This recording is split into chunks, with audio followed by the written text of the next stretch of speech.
ubushakashatsi bugera ku ntego kandi bugasubiza ibibazo byugarije imibereho ya muntu ni ngombwa ko bushyigikirwa kandi bugatezwa imbere by'umwihariko mu mashuri makuru na za kaminuza, bityo hakaboneka abashakashatsi benshi bafite ibisubizo ku bibazo byugarije isi. Aha rero u Rwanda rwaraharebye rushyiraho umushinga urebera ibijyanye n'ubumenyi bw'ikirere ari wo Rwanda Climate Observatory Project ucungwa na Minisiteri y'Uburezi. Igitekerezo cy'umushinga cyatangiye mu mwaka wa 2007 gishyirwa mu bikorwa mu mwaka wa 2013 ari naho ibikoresho byifashishwa muri uwo mushinga byageze mu Rwanda.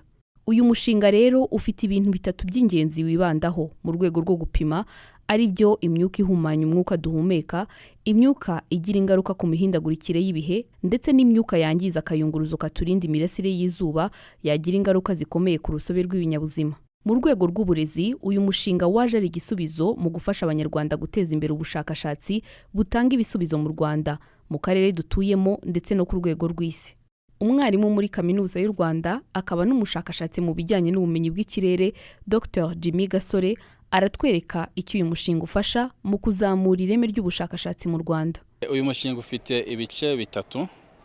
Hari igice cy'ubushakashatsi gifasha siyanse cyangwa se ubushakashatsi ku rwego rw'igihugu, ku rwego rwa Afurika no ku rwego rw'isi.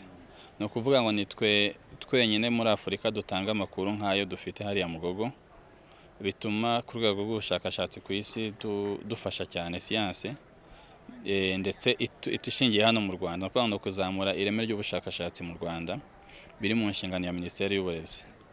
Inshingano ya kabiri ni uburezi busanzwe bwo mu mashuri. Dufite porogaramu ya Masters icyiciro cya gatatu cya kaminuza mu bumenyi bw'ikirere. Dufite abanyeshuri bifashisha cyane ibi bikoresho, bigatuma bagira ubumenyi bwo mu ishuri ariko n'ubumenyi bufatika butuma bahita bahura neza n'ibibazo by'igihugu, ndetse bushyirwe mu bikorwa. Hanyuma igice cya gatatu ni kumenyereza abanyeshuri abana batoya, no kuvuga ngo mu mashuri yisumbuye ndetse n'abanza, baza bakadusura bakabona ibikoresho, bigatuma basobanukirwa kurushaho, ndetse bakanagira gukunda nabo kwiga ubumenyi n'ikoranabuhanga, cyane cyane biza ku mihindagurikire y'ibihe. Nk'uko mwabyumvise, uyu mushinga ukorera ku masitasiyo atandukanye mu gihugu. Twegereye abatekinisiye bakorera kuri sitasiyo ya Kigali muri Kaminuza y'u Rwanda na Mugogo mu karere ka Nyabihu, batwereka ibikoresho bakoresha mu gufata ibipimo by'umwuka ndetse n'uburyo bikora. Hano tuhafite icyuma twita muranyihangana ntago gifite izina mu Kinyarwanda, cyitwa Black Carbon Analyzer. Ni icyuma kiri mu itsinda ry'ibyuma bipima ubuziranenge bw'umwuka duhumeka umunsi ku wundi, ariko mu rundi ruhande kikagira n'uruhare mu ihindagurika ry'ikirere. Ihindagurika ry'ikirere ryo turibara dukurikije igihe kirekire. Kenshi na kenshi abahanga bafata ko ari imyaka 30. Rero uburyo nk'uko twabivuze, iyo ziri ma black carbon ari mu kirere, aragenda agahura n'urumuri ruvuye ku zuba. Mwibuke ko imbaraga zose tubona hano ku isi zituruka ku zuba. Izuba niryo riduha imbaraga tubona ziciye muri sinzi uburyo ndibubyite radiations, solar radiations, za ngufu z'imirasire ziza. Iyo bihuye rero na za black carbon analyzer, zirayabsorba, irazizitira, irazinywa nimba ariko ndibubyite, noneho ikazibuza gukomeza kugera ku butaka cyangwa se ku isi, earth surface. Iyi byabsorbye rero yongera, birashyuha, byamara gushyuha, ya black carbon yamara gushyuha, bikiyongera kuri bwa bushyuhe bw'isi, bigatuma hazabaho kuri global scale, hazabaho icyo twita global warming, bwa bushyuhe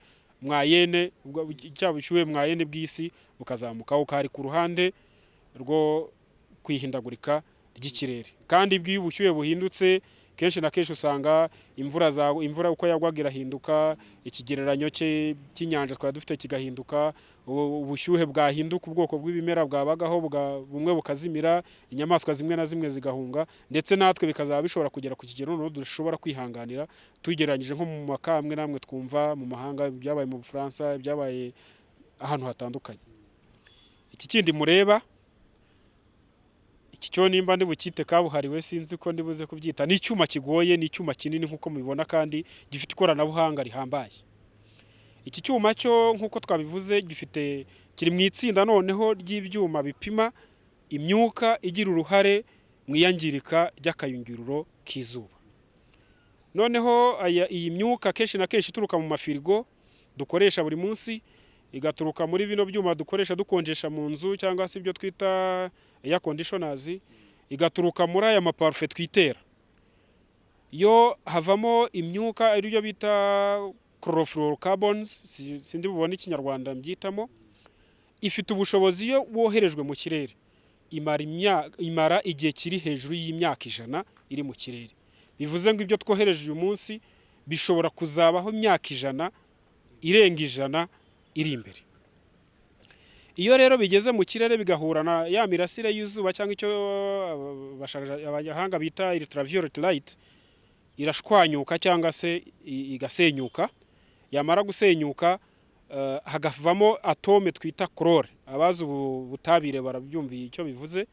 Iyo chlore rero ihura, ifite ubushobozi bwo kwihuza cyane na za ozone ziri kuri ya kushe, biciye mu cyo bita chain reactions. N'uruhererekane rw'iyihuza ry'amatome, bikaba byabasha kwangiza ibihumbi n'ibihumbi by'amatome ya ozone ari kuri ya kushe, noneho bigatuma uyo yangiritse bituma wa mubyimba wa ya kushe ugabanuka, kandi wa mubyimba niwo udufasha gukumira ya mirasire kugira ngo isubire mu kirere itazi katugiraho ingaruka, kuko itera kanseri itugezeho ibinyabuzima hano ku isi byahagarara. Uyu ni Shyaka Olivier, umukozi wa Minisiteri y'Uburezi ukorera kuri sitasiyo ya Mugogo mu karere ka Nyabihu. Nawe aratwereka ibikoresho biri muri iyi sitasiyo, anatubwira uko bikora. Iyi cyuma cya mbere cyageze hano ni cyitwa ozone analyzer. Gipima umwuka wa ozone wa hano mu kirere, hano hafi mu mwuka wa hano muri aho bita muri ambient area. Hari ozone nkariya yo hejuru, ubona gupima ozone ya hano hafi. Dufite n'icyuma cyitwa Picaro. Dufite Picaro ebyiri. Imwe ni Picaro ipima CO, umwuka witwa CO, CO2 n'uwitwa methane. Iyo nicyo cyuma cya kabiri dufite. Cya gatatu ni Picaro nayo, yo ipima umwuka witwa N2O. Dufiteho aerosol sample. Nabwiye ko ari icyuma kiri hano mu bufatanye na kaminuza ya Stockholm. Nacyo gifasha gupima particulate zo mu kirere. Kigapima gusa PM2.5. Tukagira yitwa netharometer. Yo ipima particulate ziri ku marenje atandukanye. Ipima twa PM2.5 dutoya, ikagenda izamuka kugeza kuri PM10. Igenda ifata za diameter nyinshi zitandukanye. Tukageramo n'icyuma gipima imirasire y'izuba yonyine. Hari ubushyuhe ariko hari imirasire y'izuba byitwa solar radiation. Nicyo n'icyuma dufite hano kuri iyi sitasiyo. Mu rwego rwo kuzamura ireme ry'ubushakashatsi mu Rwanda, hashyizweho porogaramu ya Masters, icyiciro cya 3 cya kaminuza mu bumenyi bw'ikirere, aho abanyeshuri bifashisha ibikoresho by'uyu mushinga bimenyereza umwuga. Bamwe muri abo banyeshuri biga ibijyanye n'ubumenyi bw'ikirere barashima Minisiteri y'Uburezi kubw'ibikoresho n'abarimu b'inzobere bafite. Mu masomo y'ingenzi twiga ikirere, ubumenyi bw'ikirere, uko guhera kuri hano dutuye umwuka, kugera ibice bigize ikirere, kugera ku zuba n'imyuka igize muri ibyo bice byose, hanyuma no kumenya uburyo iyo myuka icyo ifite akamaro idufitiye hano ku isi, iyo tugomba kubungabunga n'iyo tudakeneye igomba kuba yagabanywa. Aha rero niho ndi buze guhera shimira Minisiteri y'Uburezi ndetse na Kaminuza y'u Rwanda.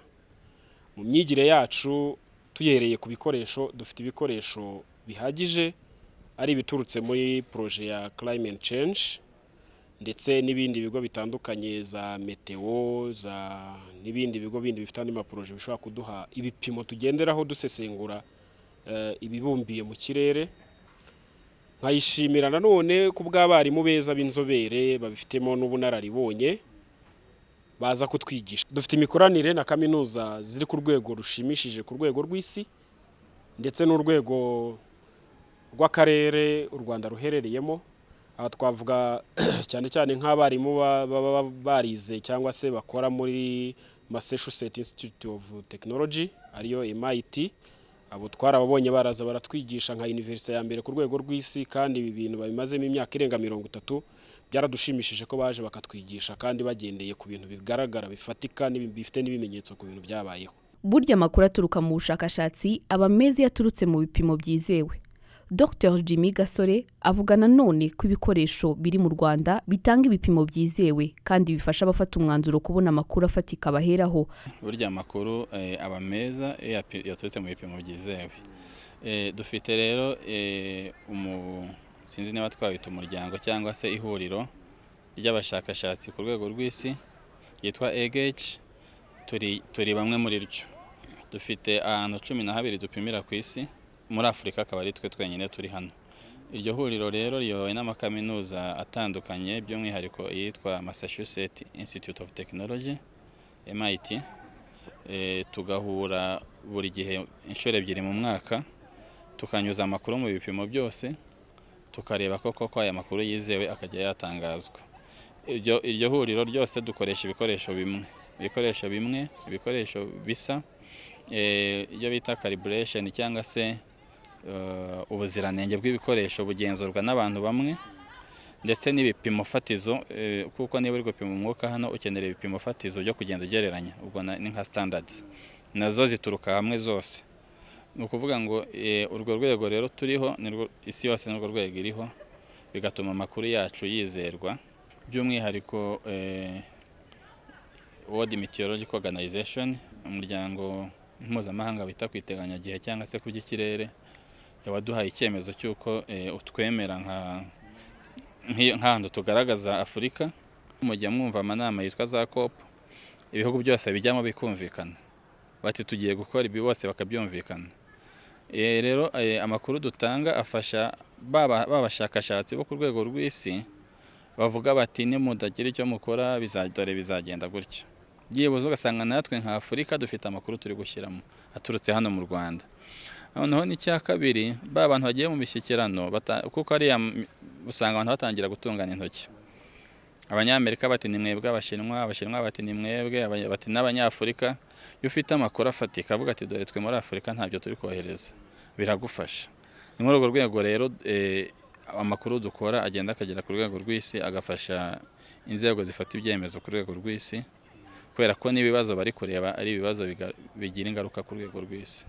Mu bigaragara, Abanyarwanda batangiye kubona ingaruka zikomoka ku mihindagurikire y'ikirere, ari byo tubona ibiza bitandukanye, imvura nyinshi. Ubu bushakashatsi buriho bukorwa bugamije kugaragaza amakuru yizewe yifashishwa mu gufata ingamba zo kwirinda ingaruka zikomoka ku mihindagurikire y'ikirere, ari nayo ntego y'uyu mushinga ureberera ibijyanye n'ubumenyi bw'ikirere.